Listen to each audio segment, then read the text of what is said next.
Ano nangyari pa?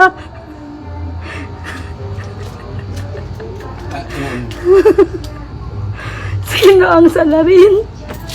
Sino ang salarin? Sa inyong dalawa.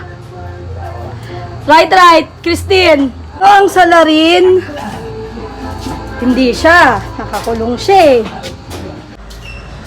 Ay, nakakulong din. Eh, bukas yung pinto. Lagot ka. Ikaw, no? Tingin ko ng paa mo. Hindi eh.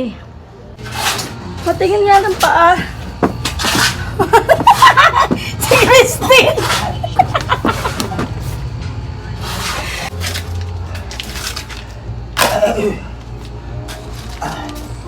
Nakakulong pala siya. Nakakulong ka ba? Eh, bukas naman yung kulungan mo eh. Tingin ko nga ng paa. Patingin. Patingin ng paa.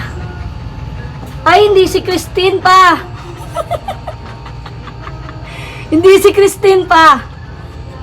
Hindi halata sa kamay mo, walang ebidensya. Sino? Sino? Ay, walang alam pala to pa. Hindi niya pala alam kung sino nagkalat niyan.